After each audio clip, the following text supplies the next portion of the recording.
To imagine this really, but Prince Harry literally could be now called has been. I mean, how inconsiderate has he been, not just to his own family, but really to a lot of other people. Do you remember when he said the amendment, the American amendment was bonkers? This isn't a place that now apparently he wants to call home. And then he called the British government at rock bottom. Whether you think that or not, you just don't necessarily say it, particularly when you're in a public domain and you need the will of the public on your side. It's interesting to note that one of the things that really offended and upset our late monarch, and of course his now Majesty the King, King Charles, was this. Let me explain. Morning, nice to see you. Thank you so much. How are you? You all right? Yes, not bad, thank you. Yeah, well, battling on. Are you all right? Yeah, you are? Yes. Well, I'm glad you're enjoying a lot of the videos, and thank you for all your comments about our recent matinee. We've got a few crackers lined up, let me tell you. I found some, I just love them because I think they're truly engrossing, and you do sort of think, yeah, these were good stories, no silly effects, and just well-crafted stories. I love the way all of you at the end of the Sabre of London said, I didn't see it coming, I didn't see the end result. I didn't. That's why I thought, I think you'll enjoy this. Yeah, you see, this is the thing.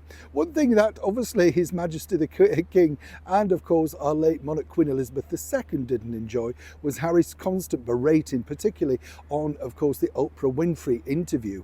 And really, when you think about it, it was really incredibly sort of cruel, wasn't it? Particularly when you consider this, that our late monarch had been very nice in bestowing of course a home for Meghan Markle, a woman she'd barely known, and all to please her grandson Prince Harry, for her then to go on and basically say people couldn't believe where I was living, as if it was some back slum or something in Queens or Brooklyn in the height of in 1950s or 30s depression in New York. What an ungrateful person to actually say that literally on air. Oprah Winfrey, oh, she couldn't believe it, couldn't believe where they were living. Oprah Winfrey should have been thrilled to be literally on royal ground. I mean, end of. This was the woman who was desperate to get inside the royal family, and this is how she managed to get away in, or by a lackluster association with a cable TV actress, whichever way you look at it.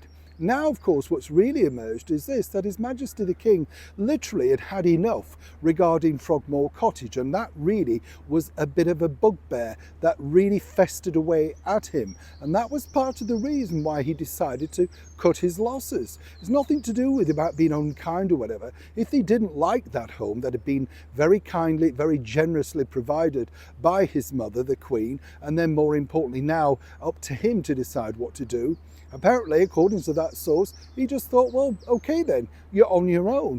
Off you go and live in the mansion that you wanted to be. But as we now know, both Harry and Meghan like the option of being inside that privacy of royal grounds inside Windsor Castle, like the idea of being picked up in blacked out, 4x4s and driven at high speed through central London and into Windsor to make sure that full protection.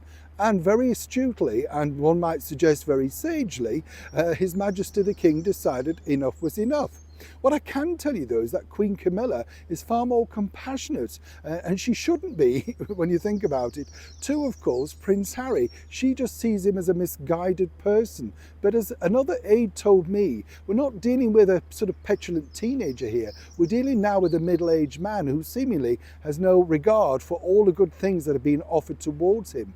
They don't really rate Meghan Markle at all because they just see her as a person who's just been difficult, stupid, and more importantly, very ungrateful, who doesn't speak to any of her own family, and clearly has managed to turn Prince Harry against his with whatever misguided saying she's whispered in his ear.